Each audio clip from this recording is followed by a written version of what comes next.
So may I have a motion for adoption of the agenda?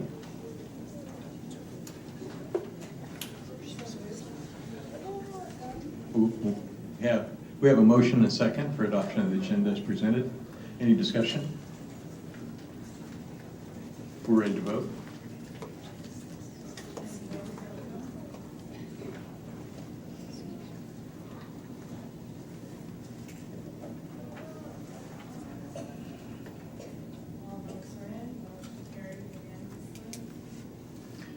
So we are ready for school highlights, and I see Dr. Anderson at the podium.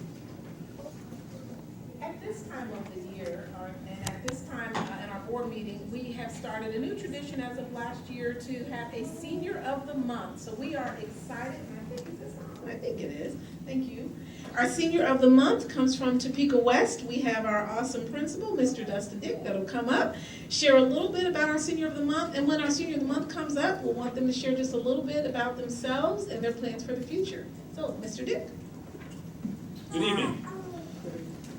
I have Tori Rickerson with me tonight. She's been at Topeka West for the last 3 years. She's a senior this year.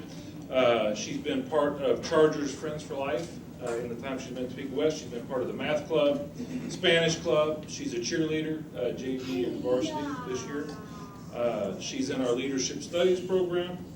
She works in the coffee shop for the last couple of years since we opened our coffee shop, and she's an excellent trainer. She trained me one evening to help during the basketball game, so I can make a frappuccino now and do all those things, and it's not bad.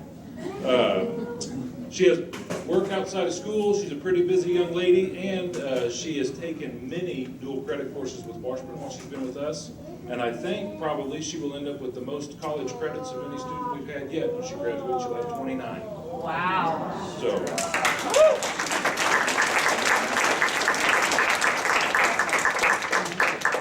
Next year, she plans to go to Washburn, and I believe she wants to be a nurse. And we have a little gift for her. And come on.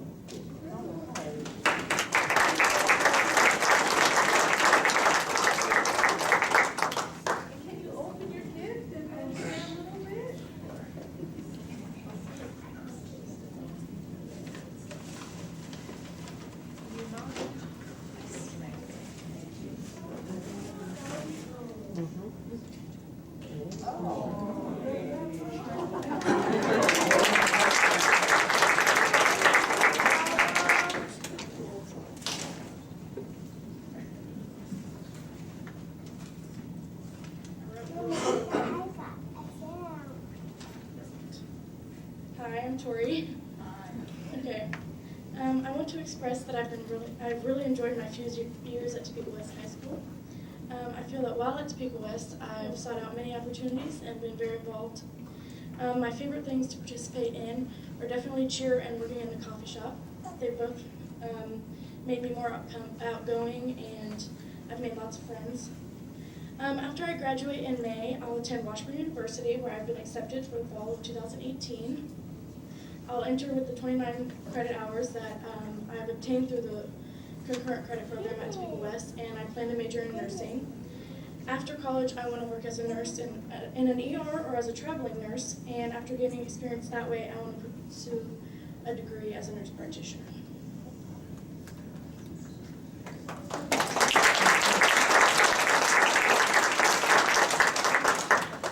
We'll open it up to the board if any board members have any questions for you. Any questions? Dr. McCarthy? So 2 questions for you. I always ask people if there's, certainly if there's anybody in the audience with you that you'd like to introduce, who's here to support you. My grandma's here tonight, Judy Ferguson. Grandma.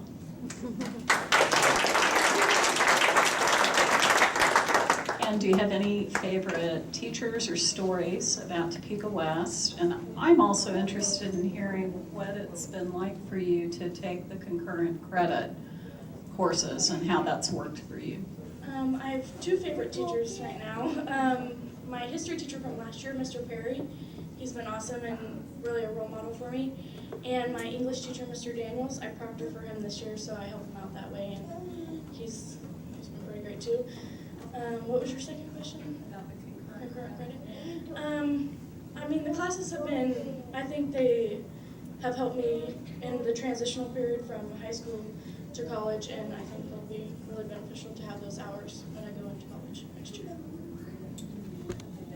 Have they been difficult to manage with the rest of your schedule, or has it worked pretty well? I think they've worked. I think it's been pretty easy to put into my schedule because they're, pretty regular classes that I can just get the credit for taking, and I don't have a very difficult time at school, but.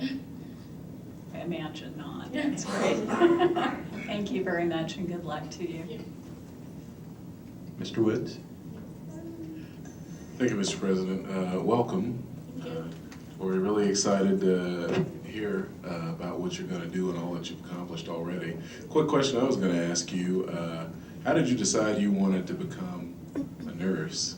It seems like you're on a pretty direct path right now. It's kind of always been in my plans, and I've stuck to it. I haven't really changed up, and I don't think I will anytime soon. So I know a lot of people change their major in college, but I don't plan on it.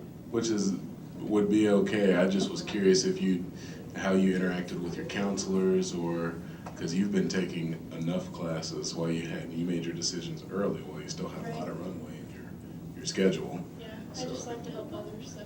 Wonderful. Thank you. I would only piggyback on that. Did you have a role model in the medical profession or nursing profession? Probably my cousin. She's graduated from a Kansas City school as a nurse, and she's getting her nurse practitioner degree now. So I've kind of always followed her. She's great. Great. Well, we old people will need you. So, any other questions? Congratulations, Thank you.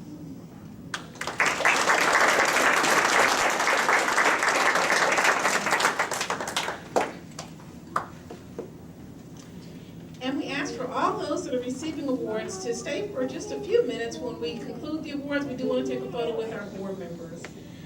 We also want to transition to talking about our commended scholars. At this time, would Ms. Morrissey, our awesome principal from Topeka High School, come forward? And we will leave it to her to share a little bit about what the commended scholars, what that is, and who our students are. Ms. Morrissey. Good evening, President Morrison, members of the board, Dr. Anderson. It's always a pleasure to get to present to you, but it is a special pleasure when it is students that I'm getting to introduce.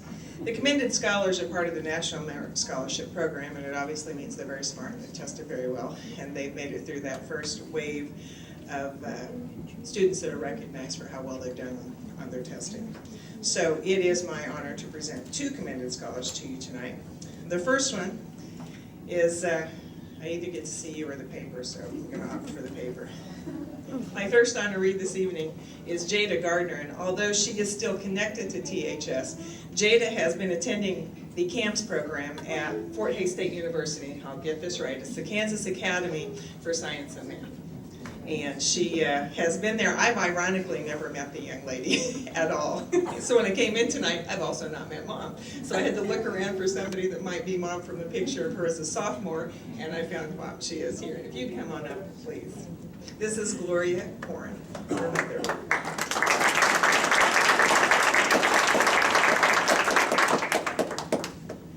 Gloria's here to accept this evening for Jada, since she is at Fort Hays doing her college work. Interestingly, she had a 4.14 weighted GPA as a sophomore when she left us, and a perfect 4.0 unweighted. Because I didn't know her, I asked her teachers about her. There were many wonderful and very consistent themes that came up, such as she's extremely quiet, was very to herself, especially when she first came as a freshman. Over time, they said she joined the world, and she shared her talents with them. She was very hardworking and very intelligent. She's part of the band, was very good at math, and had a very analytical eye.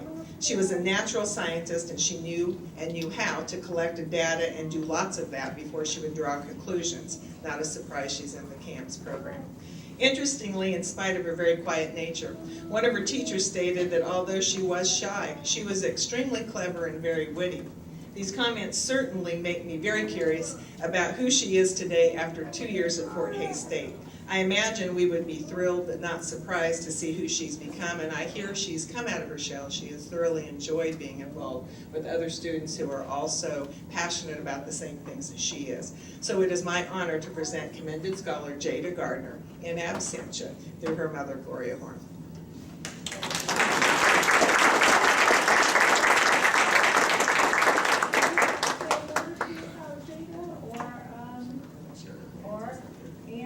Answer any questions board members might have. Well, Jada was a very unusual child. I mean, ever since before school, I mean, she would just study anything that she could get her hands on, just various encyclopedias, even the Bible, just her big sister's homework. So, just a very unusual child, and that just kind of carried through, and we found out pretty quick she was going to be bored in school. So, she went through the gifted program through Bishop, which was great. She loved it. So, we were kind of looking for something similar to that in high school, and we ran across the CAMS program. So, she was excited about that and very motivated to apply for that, which is kind of difficult. There was a lot of application process, which took an amount of time. So, and she unanimously got accepted into the program through their board out there, and she's just been doing great. So it was a little tougher on me because she left the house 2 years early. She is fully integrated, living in the dorm room and going to college. Board members, do you have any questions? Mainly, I guess, what are the immediate plans? Well, immediate, she's already decided to go on a kind of an accounting path. Over the summer, she came home, and one of the professors out there told her, hey, if you can make it through this accounting book, I'll give you the credit. So she did it. She brought the book home, and I assigned her homework every week, and she got through it. And this year, she's actually taking an intermediate accounting class. So,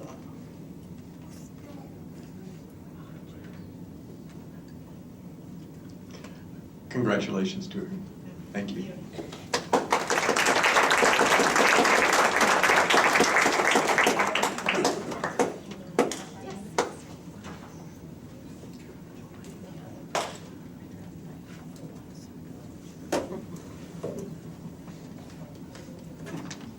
Our second Trojan honoree tonight is Amber Schmidt. Amber has a 4.14 weighted GPA and has been a 4-year member of our golf team. Classroom teachers agree that she is highly intelligent and has a very scientific mind. I see a common theme here. She is quick to put ideas and concepts together, eager for challenges, and very excited about learning. Ms. Patzer shared that even after she had finished AP Physics, she continued to stop by to discuss things like black holes, gravitational waves, and the curvature of space-time. Average conversations that a high school senior would have with a teacher. Her questions were so well thought out and astute that Ms. Patzer said she couldn't even come up with an answer. Teachers agree she's a delight to have in the classroom. She makes teaching a joy. To exemplify her focus on academics, she passed up the opportunity to miss 2 days of school and participate in a golf tournament because she couldn't miss Ms. Sigler's AP Lit and Comp class.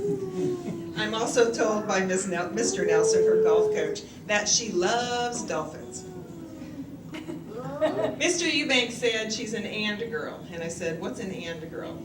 He said, well, she's an academician and an athlete and a musician. I got to introduce to you several weeks ago the other member of the National Choir. Ms. Amber Schmidt was the first named student from T-High to the National Choir. She's a member of our Madrigals, and she is our student director this year. So it is my privilege to present to you Ms. Amber Schmidt, daughter of Tammy and Sean, who are here in the audience with her, as our second commended scholar.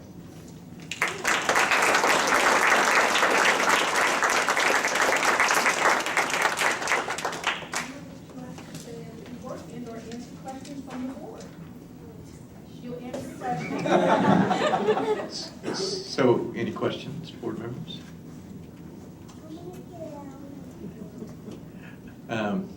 what do you want to do once you get out of high school? I am going to a liberal arts college, yet to be determined. I'm considering going into music education. And music therapy. Well, of course, you can use your physics on waves, sound waves, etc. And I share your interest in black holes and Einstein's theory as well. So. I bet you can use those skills right here too in Topeka Public Schools. I imagine we have a. She just needs to get Mr. Eubanks there. There you go. Okay, congratulations. Thank you.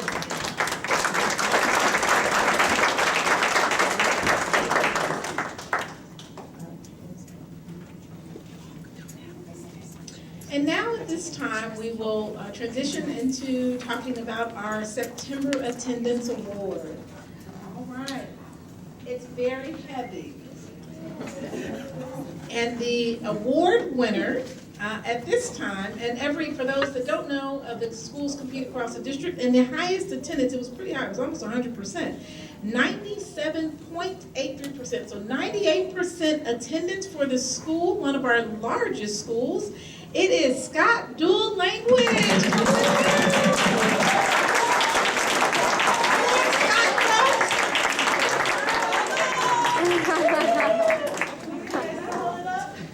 Very heavy. Oh my goodness. Okay. Would you like for a student to answer some questions? Who would like to talk? Yeah. She's a great representative.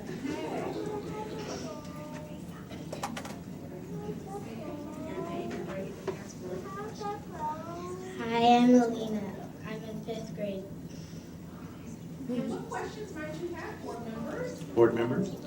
Mr. Woods? Hi, Alina. Hi. So, you're in 4th grade? 5th. 5th. Oh, okay, very good. You're in my son's class.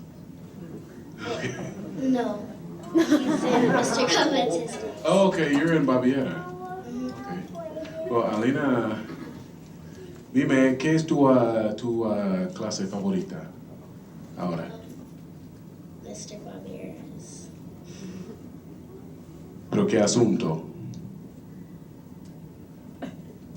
ELA, matemática, ELA. estudios sociales, ELA? Okay, cool. Okay. If I may ask a question, you all have the highest attendance in the school district. What makes Scott so special that makes everybody want to come to school every day? Who wants to answer that question? Just say one thing. What makes us think, how is it that they got almost every student to come to school? Why does everybody come to school? Okay, go you, and then you can, we'll scoot on over. Say your name. My name is Peyton. Hey, do you want to share why, how is it you have the highest attendance? Why does everybody come to school in Scott? What's so special about Scott? Want a little help? I'm so proud of you that you said your name. You just moved right on over. Okay. That the teachers are awesome.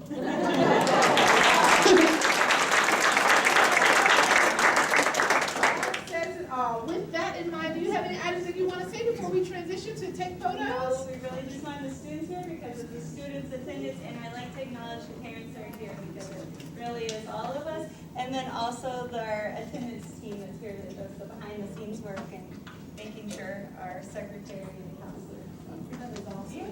And with all of the folks that are with you, your attendance team, your parents and students, I think all of you all should start off with our very first picture with our board members. Board members, can we transition and get ready to take our photos? Students, parents, attendance team, and Scott.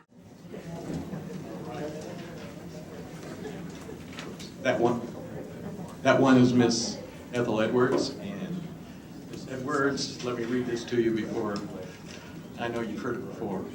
And I heard it Monday night. Okay. So each patron will be limited to one appearance not to exceed 3 minutes in duration. Comments will be limited to a cumulative total of 30. Each patron must state their name, address for the record, and the topic they wish to address, and may not defer their time to another patron. Public communication shall be respectful. Failure to observe the requirements of this policy may result in loss of privilege to address the board. In the event the board believes that the normal flow of business is being unnecessarily delayed, it may waive public participation by majority vote. Allegations or complaints against individual employees are not allowed in an open meeting. These must be presented in writing to the superintendent and must be signed by the individual organization submitting the comments. Allegation or complaints against the superintendent are not allowed in an open public meeting and must be presented in writing to the president or clerk of the Board of Education. Good evening. First, thank you for serving on the Board of Education. It is oftentimes a thankless job. My name is Ethel Edwards. I live at 3634 Southwest Spring Creek Court. I'm retired, having been an elementary school librarian for 12 of my 39 years in public education. Several years ago, Mike Nash, Pat Nash's husband, and a retired physical education and teen topics teacher at Shawnee Heights High School recommended that I read 13 Reasons Why, and I did. If you had not had the opportunity to read the book, I recommend it. If not, a brief synopsis. 13 Reasons Why is a young adult novel written in 2007 by Jay Asher. It is a story of a young high school student as she descends into despair brought on by betrayal and bullying, ending with her suicide. She details the 13 reasons why in an audio diary which was mailed to a friend after her death. It highlights the fact that words and deeds impact lives. Clay returns home from school one day after Hannah's suicide and the tapes arrive. The first tape is about how Hannah and Justin kissed in the park once. He tells his friends that more happened in the park than a kiss, earning her the reputation of slut.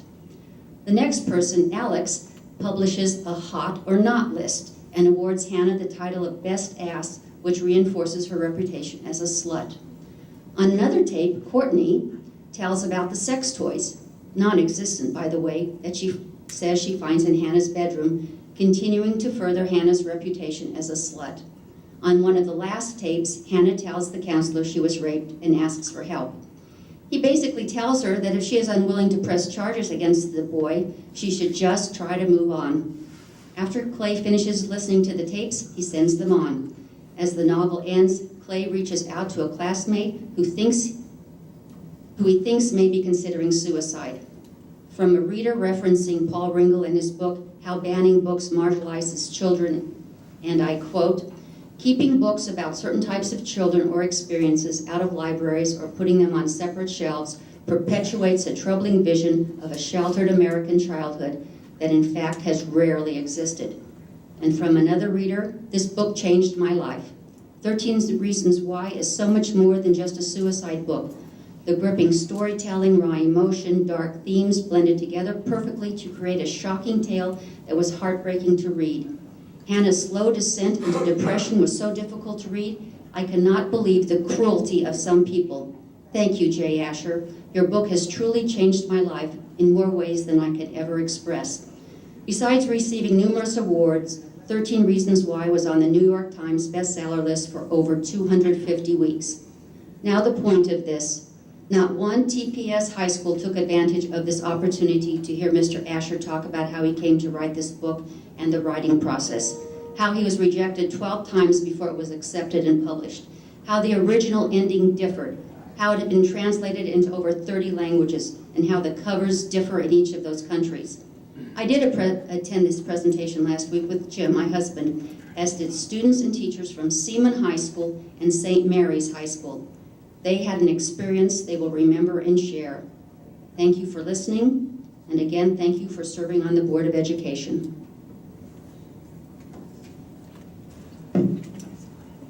Okay. We are now ready for disposition of business by consent.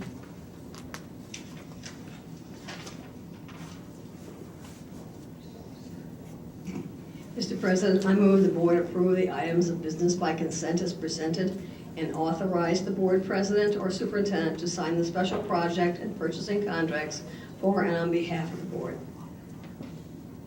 We have a second. Ms. Johnson, second. Any discussion? We're ready to vote?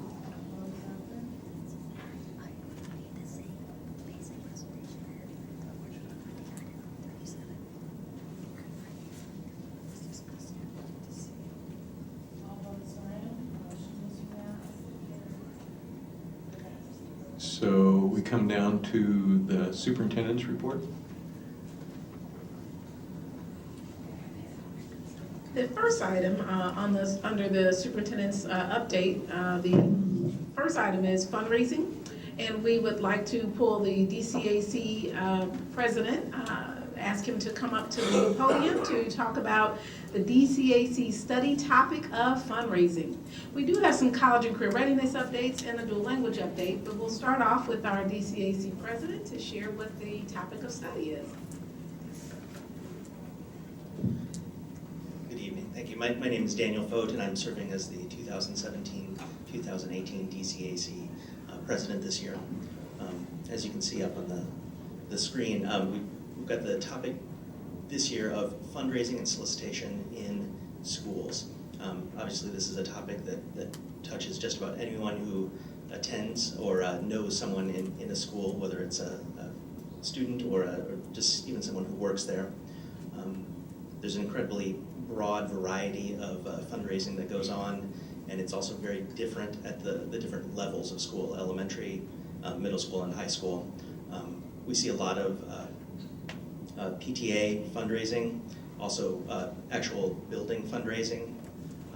There's outside organizations like nonprofit organizations that come in or are invited in to have students take things home with them, as well as any number of things that are sold, and that's just at the elementary level. And we've seen we've begun our subcommittee meetings, and so we've seen and then we start a lot of different perspectives. At high school, we've got all the different booster clubs and all the different booster organizations and the clubs that all have different needs and have to raise money.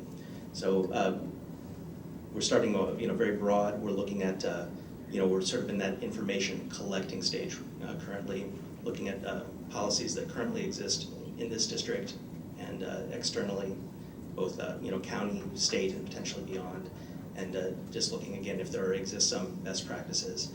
So again, this is just the beginning, but that's just a brief overview of what we're trying to accomplish. So.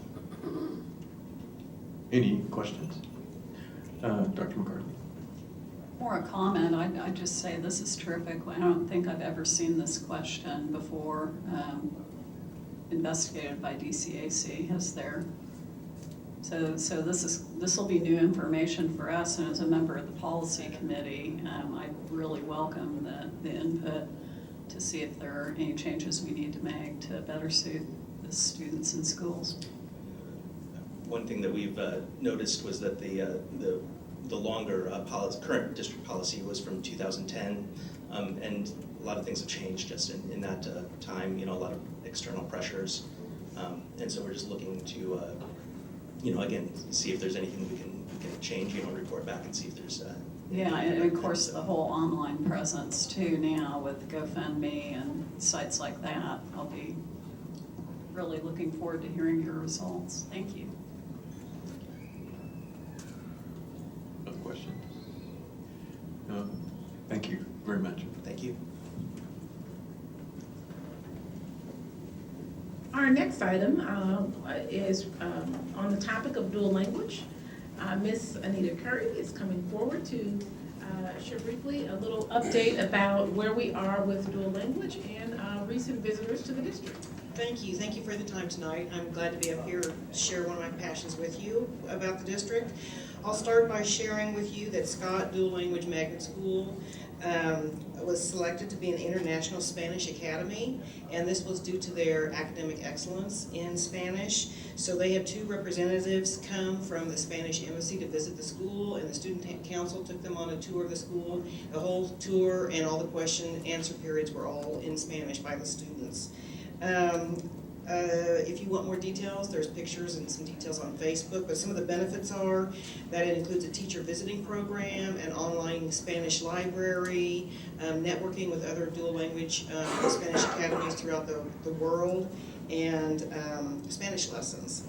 The next thing I want to talk about is our visit from Dr. Richard Gomez. Dr. Gomez is one of the founding fathers of the Gomez and Gomez Dual Language Enrichment Program, which has been practicing throughout the country for about 22 years and has had amazing results. And so first we had him come back in September 27th and 28th. And what he did was, first we did classroom visits together to kind of form a baseline of where we are right now. In relation to professional development and how it's transferring actually into classroom practice.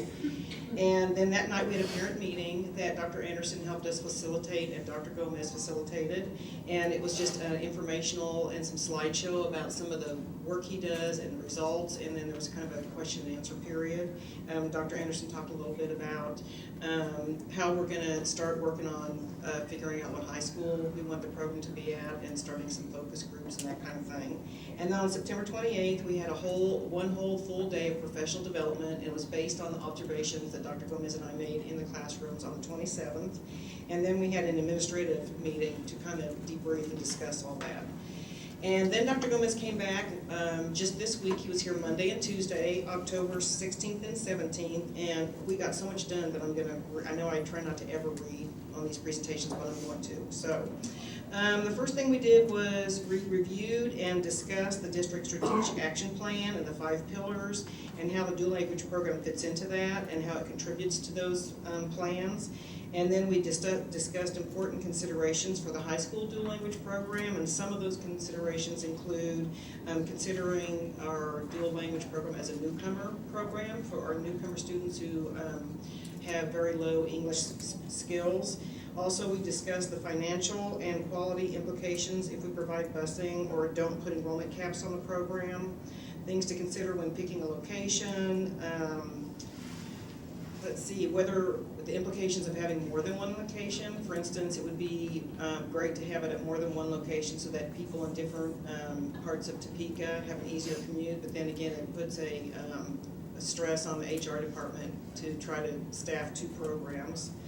Let's see, offering advanced Spanish with AP tests to receive college credit, forming partnerships with university, provide college credit at no cost. He said throughout Texas, they have a program where they have formed partnerships with the universities there, and they offer everything for the students to leave high school with associate's degree, not having to pay any tuition. So they leave high school and they start as juniors in college, but of course they attend the college where they got those original credits, and that would be something I'd love for us to look into and see if we can offer to our students. And also, one thing he really impressed upon us was that a critical make it or break it for a dual language program from pre-K through high school, but especially high school. He said the 3 make it or break it people are your building principal, HR department, and the school counselor. So those were lots of insightful information for me. Then the next day we conducted classroom walkthroughs to calibrate Dr. Gomez's environmental and instructional checklist. And it was simply to calibrate. It wasn't to evaluate. It was just for all of us. It was all of the dual language principals, all the instructional coaches from the dual language programs, Dr. Gomez and myself. And we went to 6 different classrooms at Scott, and we took this checklist that he has, and half of it's for the room environment and half of it's for instructional practices. And so first we did environment, and then we did the instructional practices, and then we went out in the hall and we all talked about, we calibrated to see how close we are to what his definition of ideal is. So we really walked away knowing what we should see and what that checklist means, but that was just a calibration. Then we debriefed with all 3 dual language leadership teams. Dr. Gomez and I went to each school and met with the whole entire leadership team to talk about what we saw and what we felt like needed to happen, and we created a dual language accountability plan with timelines. And all of the leadership teams and principals agreed with, they helped us create that plan, and they all agree that it's a really good idea. So what we're gonna do on a rotating basis is the dual language principals, the assistant principals, the instructional coaches, and I are going to be going to every single dual language classroom in this district once every 2 weeks from now until January 3rd when Dr. Gomez comes back. And we are going to be focusing on the environmental part of his checklist. We're going to make sure that is done truly well and truly with fidelity. And then after that, he'll come, let's see. Okay, yeah, so the goal of which is to be utilizing those aspects, we want them to be utilizing with passion, rigor, and fidelity. So then on January 3rd, it's a district-wide PD day, and Dr. Gomez is going to come back and join us for that whole day, and he's going to offer the next phase of professional development, which is instructional, and it's called the lesson plan cycle, and which is really, it's a great system. I'm really impressed with it. We talked a lot about it, but the whole day will be for all elementary and secondary dual language staff and administration that can come. And then on January 4th, Dr. Gomez and I will do classroom walkthroughs again, and utilizing that official Gomez checklist, and this time it won't be a calibration, we'll be actually going in there and utilizing that checklist to see, are they really doing this with fidelity? And then the evening of January 4th, Dr. Gomez will join you all here for a board meeting to present to you and answer any questions you have. And that's the end of my presentation. Board members, do you have any questions for Ms. Curry? As you remember, in our strategic plan, we put Dr. Gomez is helping us roll out the strategic plan, and that's really our main resource. So we'll turn it over to you. Mr. Woods? Thank you. Thank you for the very comprehensive, even though still very brief presentation. Quick question on kind of the next step. What is the timeline for the secondary piece? What are we thinking? When, regarding Remind me of specifically, it, well, the high timeline, school. are you talking about for selecting the high school? Yes. Right now? That, and then, of course, the scaffolding around it, building the program, all of those. Right. The focus groups sign-up sheet went out this, I think it was today or yesterday, we sent that out.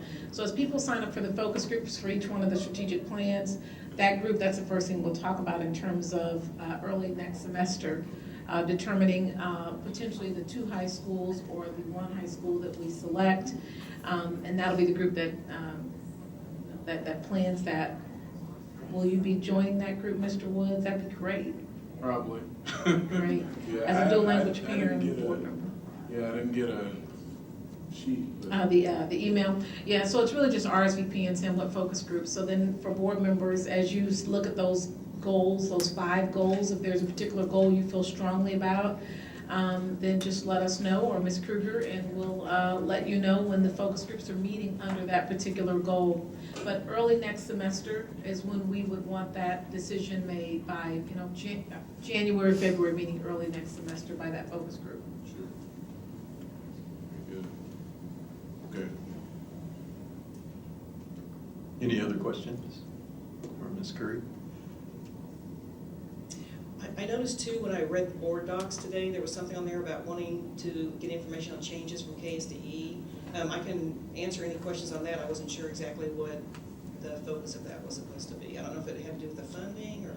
Sure, but I believe we've kind of covered the dual language Okay. component, and unless there are Yeah, we other have questions one. that you have? One more question, I guess, and this may be for Mr. Robbins or Ms. Coe, even more so, but now that we are going and we actually have a formula in place with weightings based on student need, I imagine that we'll see a revenue bump for our dual language programs with our ELL certified teachers again. If we can find a way to help teachers get their endorsement that don't have it. But, yeah, I mean, we received the weighting this year too, right, Aaron? The auditors come in November and they'll let us know. Our ELL numbers are going down, so we will be affected by that. Which that's like the first time Yeah, since I've been on the board. yeah. That's So happened. when they're passing through faster, it's easier to pass the Kelpa now. It's a 1-year turnover instead of 2, having to pass it 2 years in a row. Usually our students that go into monitor status, we usually get maybe 30 or 40, and this year 110 passed into monitor status, which is successful. Boy, that's good. That's a good That's what problem we to have, want, yeah. But it does affect the bottom line budget. You're too good. You're a victim of your own success. Did a great job, Ms. Curry, thank Thanks. you. At this time, the other update is from both our supervisor for counselors, who's also the assistant principal at Topeka West, and Mr. Kidd, our director of assessment. Ms. Nichols is the supervisor for counselors. Since we did just talk about dual language, Ms. Nichols, can you share briefly where we are with the biliteracy seal? She's leading that committee. And then we'll go straight into the college and career readiness, some updates she'd like to give, and Mr. Kipp will take it from there. Okay. Good evening. So I actually get to meet with Ms. Cope tomorrow to start drafting policy to add the biliteracy seal to our graduation policy, I suppose. We sat down and talked the other day about requirements and how we're going to facilitate all of that in the school level, so now it's just getting it in the book, getting everything ready. So we hope to have that January in policy, I think is kind of the goal. Is that right? So it would show up before the policy committee at that point. Right, we're going to meet tomorrow to just, outline some rough ideas, and then that will come to the policy committee, and we're hoping that in 2 or 3 policy committee meetings, we'll be able to get that before the board. So I'm new to policy stuff, I'm just showing up today. I'm not excited about that or anything. I heard you're coming to present at Topeka West, in fact, about it, and I thought, wonder if he knows where we're going with that. I don't think I'm coming to present about that. Oh. I'm coming. Okay. It says it No, I says it was on the the wall, presenter. so I think that's what's happening. Oh, great. Okay. So the other things that I want to talk about were the FAFSA completion events that we've been working on. We held an informational meeting late September to get ready for that October 1st opening of the application. That was not as well attended as we hoped. However, the completion event was very well attended. I think we had about 200 people, about 50 applications completed. So that went really well. We had some follow-up completion events at each school last night during conferences. I know we got some folks done at Topeka West last night. I met with the K-Board people today who shared back FAFSA completion information with us, so we'll continue to get that. And we kind of talked about some things that they can also provide that are helpful as far as when kids go into verification and how we can support our students through that process, because that can be a little bit stressful. Anything about FAFSA that you guys are curious about, or? Was there in the Spanish language version of the? We did, I'm sorry, I was yes. going to thank you for ask asking about how that went. We did so Wednesday night we held the one at Washburn, and then Thursday night the Quinton Heights folks, Tanya Bingham, and actually our counselor at Topeka West, who is a bilingual admissions rep from Emporia State for the last few years, they really kind of took that on and got a lot of folks through the application, answered some questions about what status that, students need to have and parents need to have to be able to complete the application. That is a really kind of dicey thing and uncomfortable, as you can imagine, for some families. So we they did that at Quinton Heights. They had some legal counsel involved. So we tried to provide some resources. We also had some bilingual college reps attend so they could talk to students about admissions, and tried to kind of make it a one-stop shop for those families in a place that was comfortable for them. So I think we'll do some follow-up stuff. Obviously the application opens in October and we want to get people going, but sometimes people aren't quite ready yet. So we have some conversation about some follow-up events both at Quinton Heights. We have some stuff scheduled at Washburn, and then we'll do more in our buildings too. So we did, that was new this year, so thanks for bringing that up. Sorry, I forgot. You had like 60 people attend? Yeah, I think it was pretty well attended. Not everybody got through the application for various reasons, but yeah. So with the update on FAFSA, Ms. Nichols is going to stand by as we talk about graduation rates. So if you have questions about college and career readiness, between the two of them, myself will answer those pieces. Now, the new structure that we're really providing for you is that under superintendent's update, a strategic plan update is being given. So every meeting, something on one of those 5 goals will be given as the update for the superintendent. With that, we're gonna go straight on into graduation rates. These are still preliminary numbers, but they can only go up from here as students who have moved may have graduated, and we're trying to track where some of those students are. If they didn't ask for records yet, or they haven't told us that they graduated, it's really checking social media and other kinds of ways to try to find them. So there's still some unresolved students.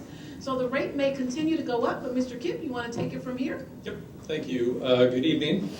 Yeah, I want to talk about our preliminary, I stress again, preliminary. We have all districts in the state of Kansas have until October 31st to finalize and sign off on their graduation rate for last year. So if we want to fire that up. So basically, we've been doing a lot. I mean, it's been a team effort to try to reach out. Like Dr. Anderson said, some of these kids just go AWOL. We have no idea where they go. Some of them say they're transferring to Washburn Rule or seeing how to show up there. So one hook is to get a records request from another school district. And oftentimes we do find those. We do find, we had 5 or 6 kids that showed up from Massachusetts, Alabama, Mississippi, that rolled over there, and then that removes them as a dropout from our cohort.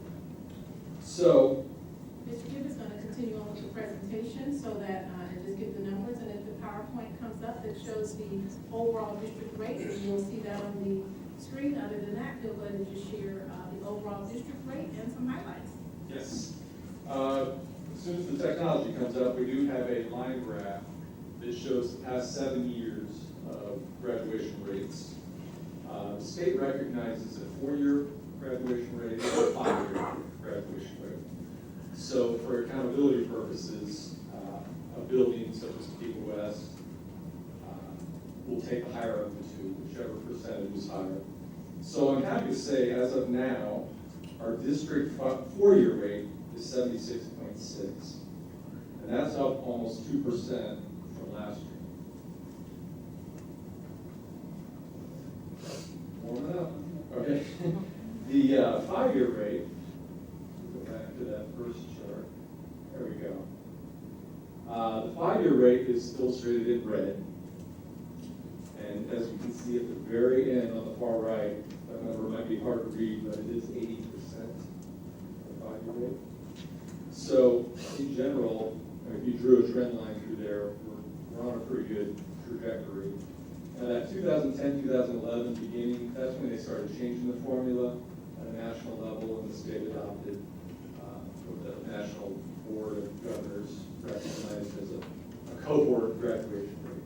So the 2016 rate was 74.6, the 2017 is 80, and the continued numbers are preliminary, so they may go up beyond that, the 2017. And then that was for your 5-year, which was our most significant jump. And then the 4-year went from 73% to 76.6%.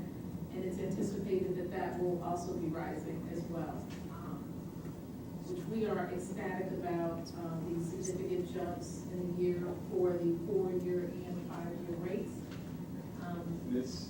That needle doesn't move a whole lot, especially at a district level. I mean, it's pretty, but to see a jump, for instance, at the 5-year rate from 73 to 80%, that's a huge gain in 1 year.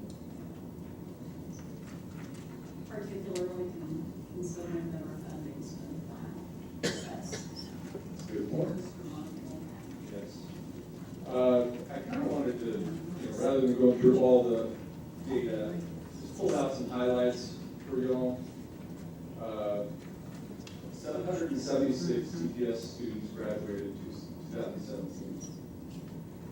But the beautiful thing is all the high schools had graduation rate increases in either the 4 or 5-year cohort. So across the board, we're talking the Hope Street, the Cap Cities, the traditional 3 high schools, they all had some sort of increase. And in fact, the average graduation rates across all 5 schools have increased again last year. So we're definitely on a positive trajectory. And I wanted to also kind of share some of the subgroup trends as well. I looked at the past 7 years, and this has been the highest 4- and 5-year graduation rates for African American students, special education students, and free lunch students. Not just free reduced, this is pure free students. So when you speak of increases, it's refreshing to see that we are targeting some of these traditionally disadvantaged or disenfranchised groups. Mr. Kidd, can you share the, and then we'll open up for any questions, what is the percentage for African American students, special ed students, and free lunch students? Gosh, I don't know if I brought that. You don't have it right offhand? Okay, so you already have those pieces. So, with that, questions that board members have?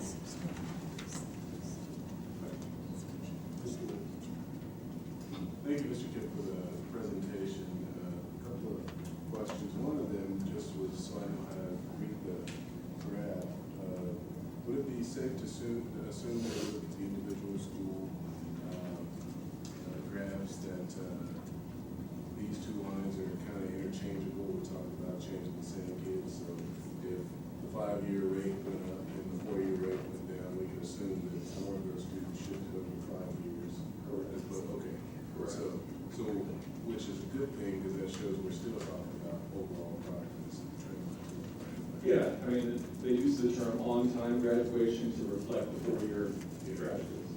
Now, we'd like to see that skyrocketing, but it's refreshing to know that the 5-year is increasing as well. We're catching those kids. That means we're not dropping. Yeah, so I mean, I was thinking of Park specifically. I guess they're very good.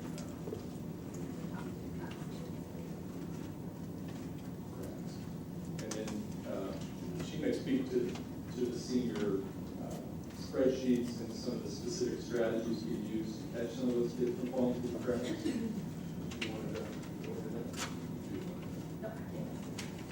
a couple of years ago, we really started tracking juniors more so. We'd always kind of caught seniors and talked with them, but sometimes we found in that senior semester, the fall semester of their senior year, they might have still had an English 9 semester hanging out there or something that they just didn't get done in the first couple of years.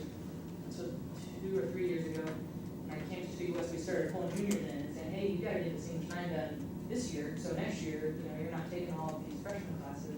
So I think that made a pretty big difference as far as they didn't have too many left as a senior. And then we give them again as seniors to make sure that they're on track. So really trying to touch or talk to every single kid with a purpose and with a focus and analyzing transcripts and making sure that they have everything they need. So I would say that. So Ms. Nichols, with the talking to the students, one of the things we did different last year, because that's a pretty big jump over the years, the 3 years, and then in the last year, we introduced a monitoring tool to say, are we really talking to every student? So you talk a little bit about that, because every school uses it, and this year, now every school is utilizing it, which the documenting really actually, and the questions, some of them changed in terms of, well, you can share what's on that sheet. So, rather than where you're going, it's everything from, did you fill out a FAFSA? Do you have a career plan? What college? Have you done your application? If you want to play college sports, have you applied for the clearinghouse fees?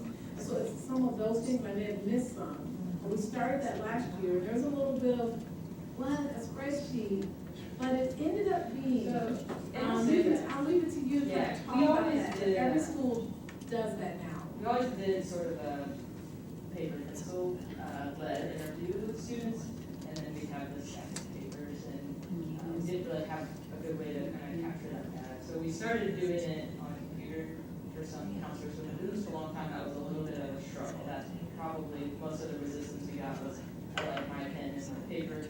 But this year's gone really well. We kind of just put everything in. We asked all these questions. You have all the boxes checked. Are you ready?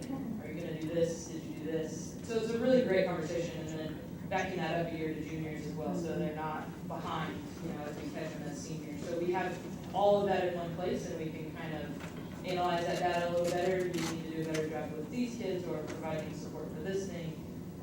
it's made a huge difference to have that in one place, and letting administrators see it and everybody down here too. Then we talk about the kids, so every month, we're talking about 6 months. We literally were saying who's on track, who's not on track, if they're not on track, what we need to do to help them. And that's a conversation, so we literally know every single thing. The other piece is every student, we started doing our monthly college visits for every student, or for every school, so every month. I guess they done a visit this month, so every month, and by doing that, it exposes students to get the chance to see what is beyond, whether it's college, whether it's career, but making sure that students have a vision beyond high school. So they are inclined to graduate and focus in that regard.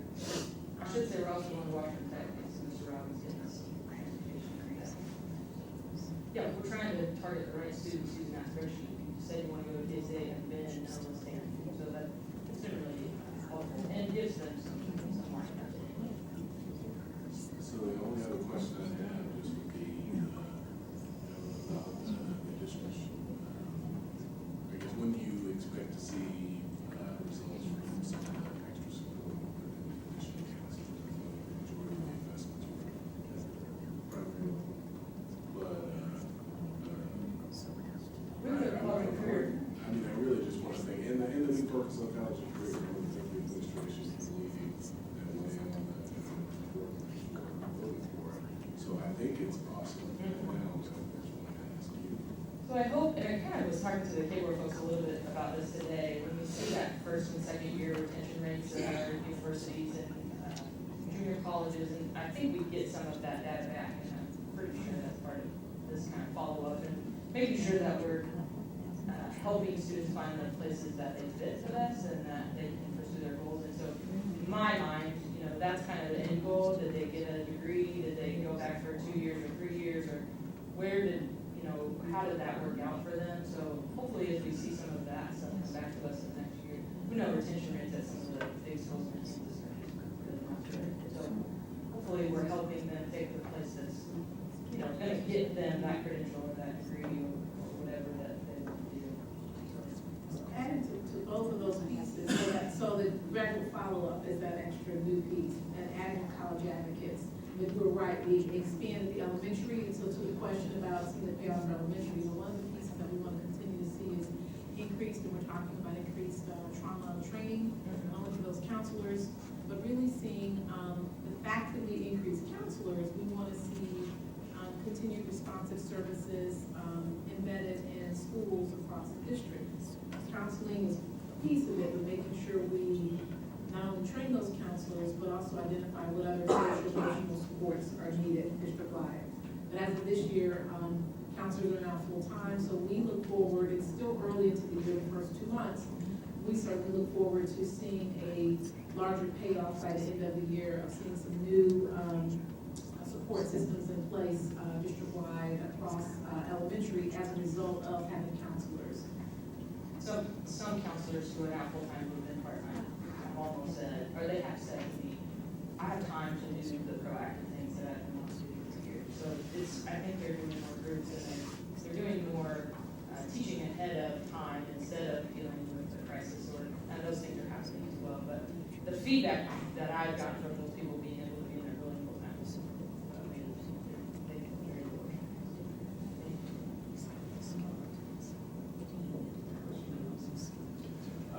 I have a couple. Okay. Number one, I saw a PBS piece on kids droppings, and they actually found that they began to start to look at dropping out because it fell so far behind around the middle school. Know anything going on looking at the middle school? I think we're trying to get them some high school credit in 8th grade to boost that confidence. I would definitely agree that 9th grade is probably a time when students start to feel that here. So, being targeted and making sure that we know we're talking to those students who are feeling that way for whatever reason is great. So Mr. Dickman actually talked about this the other day. We talked early on about having middle school counselors come spend some time with us at the high school level and vice versa, so we have a good connection and there's some validity there, so we'll do that before Christmas break. We can get those middle school people up to kind of see how that works, and then we'll go down. Not all, I was middle school counselor for a while, but not all high school counselors really understand how middle school works. It's very, very different. And so, to add to, can you share what just occurred with the students with French coming to Topeka High? Because to your point, the other piece is not only increasing social supports, but also making sure that there is K-12 college and career readiness. College and career readiness should not be starting in high school. Understanding careers and how you get into careers should really be starting in kindergarten. And so to that point, can you share, just as an example, what just happened, I think it was last week, with, We had 21 eighth graders came and followed one of our high school Wing Crew members around for the day and did lunch in the cafeteria and with classes, and just got to kind of interact and see what that was all about. I talked to a couple kids. I said, "This is scary. Just thought it was going to be, just asking questions," and I got some really good feedback from them. No, this is too bad. I'm looking forward to it. Pretty different from middle school, so that easing some of that tension is probably pretty helpful in helping them learn to navigate. It's not that easy to navigate a school like Topeka West is too high, it's big, and there's a lot of things to go on. And so it's trying to make them feel more comfortable as they come in and hopefully alleviate that pressure to succeed so get out of here. so we're actually planning by strand now. So we have a strand of schools, the elementary that feeds into the middle, that feeds into the high. The principals are planning by strand, and the activities are now by strand, even the data consultations are by strand. Because we really look at communities, what's happening in a community, and each community looks different in many ways. And so they're actually, Topeka West went to McClure, their graduates, seniors that just graduated, went to McClure to work with those elementary students. The middle, I was visiting, the middle was also down to elementary. So really making this piece of a connection, personal relationship and connection across K-12 and having that as a readiness piece. I think that's very good. The other questions maybe, Mr. Gibb, have you seen any preliminary things from the state or national? On dropouts or? Yeah, on graduations. No, it's such, literally like a stock market in the past week, it's been up and down. Things are so mobile, other districts are picking up kids, and nothing will be finalized well into November, probably. So, but historically, like some schools like Topeka West, I think this might be a record year for them in terms of graduation rates. So. Can you share more information on numbers in terms of what you're talking about? Sure. And in fact, Mr. Jig, would you like to do that since you're here, sir? I'm Oh, I'm sure just you're proud of. Sure. I just want to tell you that Mr. Dick said that this was going to be an awesome year. Yeah. I have the data to back up this assertion, so. Mr. Dick, do you want to speak to your graduation rate, sir? Yeah, I can. We've been working pretty hard for the last, really, since I got there 4 years ago, it's been my goal to, I want 100%. And so I was really hoping for 95 this year, we're a little short of that. We're sitting at 92.2 right now. What were you like to share? 87.7. We have a couple more kids to clean up. I think we will surpass 93% and approach 94 before it's all said and done. I hope we're working. Every morning is the first thing I do when I get to the office. I log into the KP site, see what happened overnight, how we did update on things. And our 5-year rate is at 91.3%. Probably the part of both of those that I feel the most excited about is we had 100% African American male graduation rate last year. And in the last 2 years, we've lost one African American who did not graduate out of the last 2 classes. So pretty excited about those things. And we've been doing a lot to try and I didn't say for that, I just wanted to hear what Aaron said tonight. So Can you say that one more time? Sure. Last year, we had a 100% African American male graduation rate. The year before, we lost one. So in the last 2 years, we lost one African American male. Thank you. Any other questions? These are pretty spectacular rates for capital. First of all, So if I'm reading this correctly, their change in their four-year graduation rate was 26%, from 45% up to 71%. Yes. Change in their five-year graduation rate was from 40% to 64%. That's 24% increase. That's really remarkable. And way outside of the range that we have. So compliments to administration and their teachers and their principal on this efforts.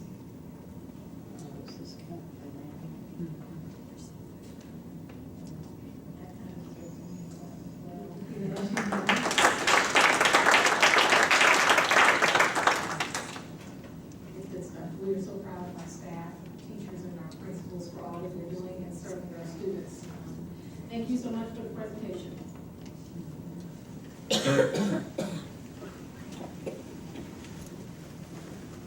have one action item, and that's approval of the projects. Side. Do we have any questions for them? These were presented last time.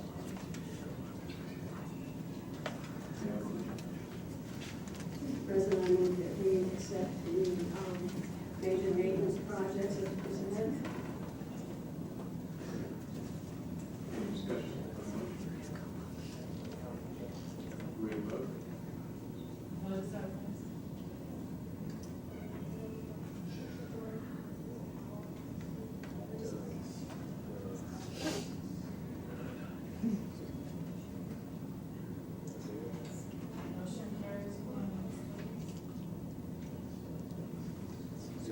We move to board member comments.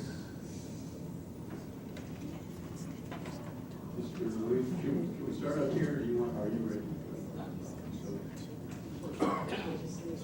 First, in a few words, but thanks once again to the board for allowing me to attend the North State Conference this past weekend. Enjoyed myself, had a lot of good food and fellowship.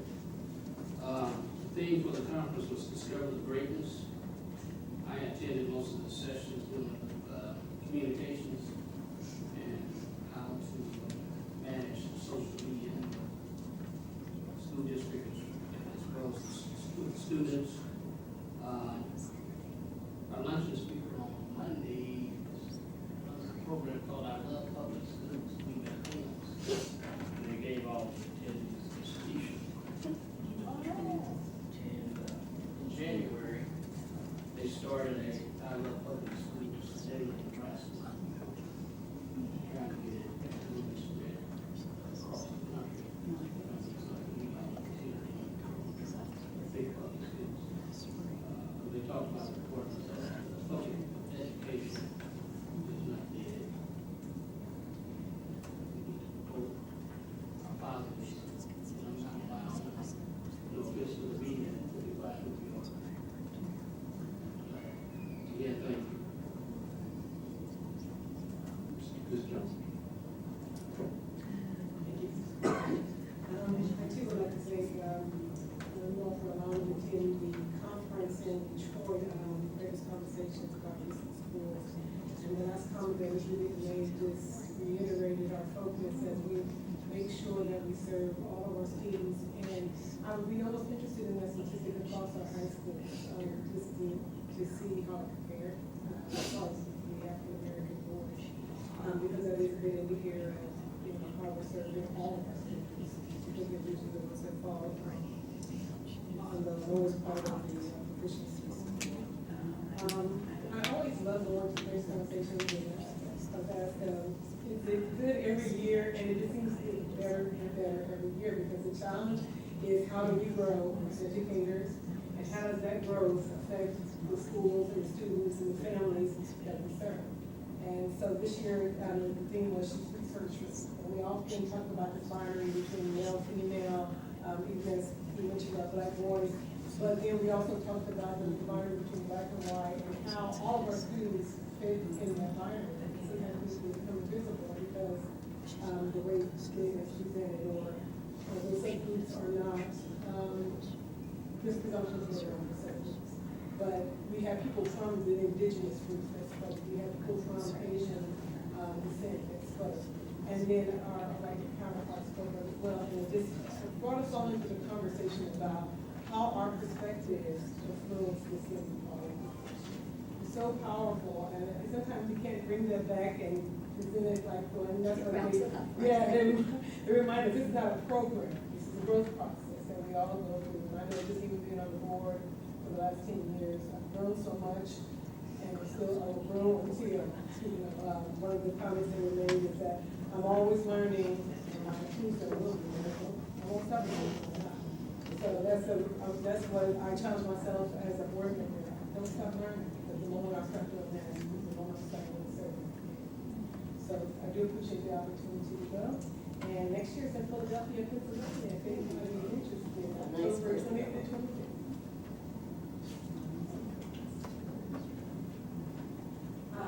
For those of you who were not able to be there, we're having the lunch at the chamber crew with the Shawnee County superintendents was outstanding. I thought it was really, anybody who attended that would be heartened by the leadership that we have in this county and how unified they were, which is always the case. And of course, our Dr. Anderson represented us extremely well. Thank you for your comments on behalf of our district and kind of in setting the charge to our community and our businesses as part of that. They also are responsible for loving public schools and sending that message. And I would very much support that. Also had a good health insurance committee meeting. That's starting to ramp up, and we'll know more about how that's going to look for the year ahead. What else I think that's it for now. So thank you. Thank you, Mr. President. I have two quick thoughts that have kind of been with me this entire meeting. I got here a little bit late because I had a big teacher conference to go to. And every time I go to those, you sit down with your teachers and listening. Obviously, you're proud because you're talking about your kids. You're excited about it. But just to, I'm always impressed with the level of expertise, with the creativity, with the enthusiasm that the teachers show for these students in their learning. Well, okay, so we can do this, X, Y, and Z. We can figure out how to make this. Okay, that wasn't enough of a challenge. Okay, let's figure out this. I can do this. I can incorporate this into this. It's something that, we, I think everybody at this board table knows how our teachers work. Steps forward to recognize what they do every day. But I think the general public, especially if you don't have kids in school, you don't know what's happening. So, in my kids' school, of course, you sit in with your English teacher and your Spanish teacher. And they've got to work together as a team. They actually have to put together 2 plans. Because all the subjects are broken into. They're going to be measuring, 2 separate indicators. So you're reading in the school, language 1 and language 2. But they still they've got all of these creative ways that they can try to make sure and challenge every single kid who shows up with every advantage to the kid who is the team. So I think we just, one of the things that brings my number 2 point, I absolutely love, I was thinking about this on my way over here, I absolutely love serving on this board because I think about how much appreciation there is for the teaching profession and for education in general among my board members. I go to some of these other meetings, I serve on the board for our state association, and you hear some horror stories in like 1 or 2 districts in my without, clashes with the teaching association.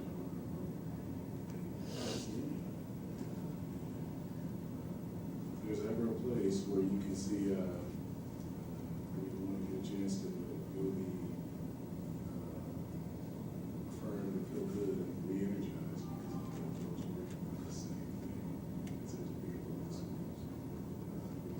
Administration to learn how to teach. So definitely thank you to all the educators. Thank you for board members. Re-energizing me. Glad I get to do it.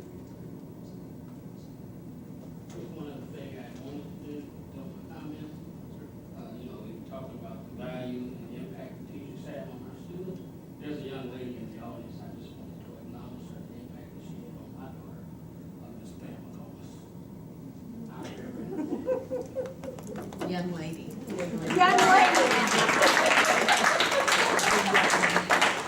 Thanks for the young John, That's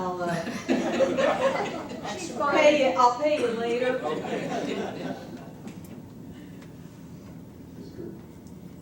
And I'm just going to echo what Patrick says, you come back from, I just returned from John from Nelstead, and it was a really good meeting, and I'm going to mention some things that I have mentioned with Dr. Anderson already, but I want the rest of you to hear about. And I started thinking about all the things since we've been on the board. It's been 10 years for you and I and Janelle, and 11 years for Peg, and then the rest of you came on a little later, but all that we have accomplished, and I started thinking on, and all the administrators that we have gone through, we weren't monopoly, I don't know, but we still have Dr. Anderson. But I'm just saying that to me, it was, you get to feeling really, really proud when you stop and think about where we were when we started. When we were told in a board meeting, the first month or so I was here, that we didn't let kids speak Spanish on the playground because they never learned to speak English. Now, Patrick said he had to keep me in my chair when I heard that. I could hardly do it. But, to the kind of things we're doing for kids, we have a dual language program, for gosh sakes, and it was wonderful. And it's internationally recognized. Yes, and you come thinking about all of these, but it's not just there where we've gone, and how, in terms of the excellence that we're providing for kids. So I just, I've been going through this sort of thing. Maybe it's coming to the end of my life on the board, so I'm thinking about these things a little bit more, but I'm just proud, I'm proud of what we have done. We have done a lot. How we held on to the arts when everything was falling apart financially, and we said, no, we have to keep the arts. And we figured out some way to do that. So I'm just, this is a good place to be.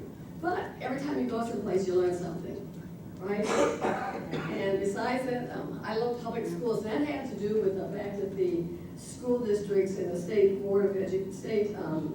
school board association all kind of got together because there's a big push in Nebraska to start charter schools. They have no charter schools in Nebraska. And so they started this big statewide push to keep everybody talking about we love public schools. And it got to be really big. And the t-shirts are pretty cheap, but we all got one.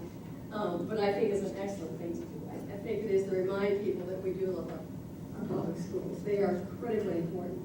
The thing I learned that I saw what the program that the school district put on was Papillion La Vista Community Schools. I have to learn to say it correctly because it doesn't look like it should be Papillion, but it's how they pronounce it. Papillion La Vista Community Schools. And they changed the name of their school district a few years ago to add the word community.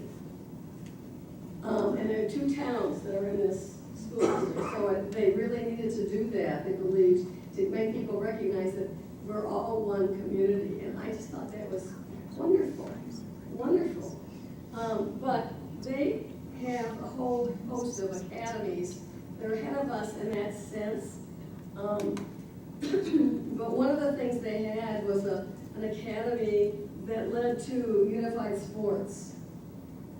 And those of you who don't know what unified sports are, it has to do with athletes who are not in any way of special needs, and special needs kids, athletes working together as part of the Special Olympics whole system. But when you saw what they were able to do in this one high school, about the size of Topeka High, it was absolutely amazing. To talk about inclusion and a sense of community again in the school, recognizing all the kids that we have and their value and contribution. So I thought it was wonderful. I wanted us to even to look at that kind of thing. The other thing was just left my mind. I wrote it down. I've written these things down so many times. What was it? Oh God. I'll come back with it and I'll tell it to the administration. I have a whole series of things I wrote down and then left the list on the dining room table when we left for lunch. So I had to create it, and then John's been bailing me out because he had provided it. They did a whole community, effort, and I was going to share this with the mental health committee. They brought together the leaders, the shakers and movers, if you will, of the community. They brought in, school superintendent was the one that brought together the mayors of the two communities, county commissioners, chief of police, people who were in a position to be able to make a decision because they had a real problem with suicides in their school district. We've all had that here. We know it's a huge problem. And they felt like it was something that they could not, as a school district, handle alone, that it was a community problem. They needed mental health resources, they needed law enforcement resources to kind of pull this together. And they have pulled together a really interesting and very successful community effort to deal with the whole issue of children suicide. What's overall, anybody's suicide, but predominantly children, suicide of children. So I was going to share that with mental health. They said, we don't raise any money because we think the money's out there already, their resources are out in the community. What we need to do is figure out some way to marshal those resources in a coherent way that we could be able to provide services to our kids. He said, the biggest problem we have right now is that we can't follow these kids don't get followed and support after they leave high school. And that's a problem. They haven't figured out how to solve that piece yet. But that is something that they're very proud of, and so I thought that what they have been doing to try to help with that, I wanted to share with some of the things that they're doing. And I always felt that we needed to do that because I know there's some money that we can take. I'll think of the rest of it. Sorry about that. My brain's. I only have, I sat in on the ICC committee and Coach Foster gave a discussion about what's going on. And it was very interesting. But only one thing that hit home to me, he said he has a director of IT and he is having trouble getting new hires that know enough about IT. And he said that person who's in charge feels that he ought to just train him himself. So I don't know if that's something that we need to touch base with him and see where we need to go with an IT program. The other thing I want to do is just give a shout out to our retired teachers who are here and thank you all. And thank you for being here and caring. Obviously, we wouldn't be here if you didn't care. And Ethel, thanks for your discussion. I've heard of the book, and I'm very interested in it. So, and I think you're very right. It's very important. So, thank you very much. Mr. Robbins. Thank you, Dr. Morrison. I just wanted to take a minute to thank you and the other board members on behalf of Rob Sykes and myself for your approval of the major maintenance plan tonight.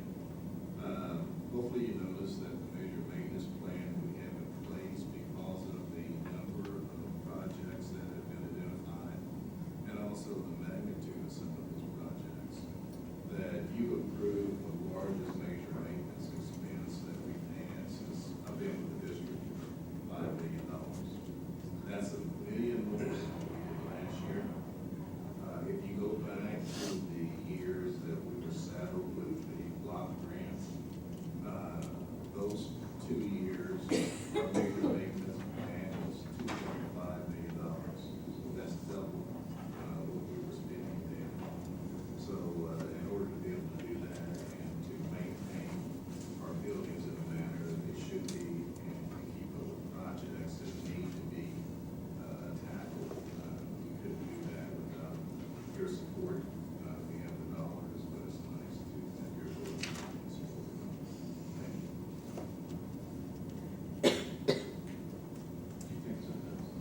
Jess.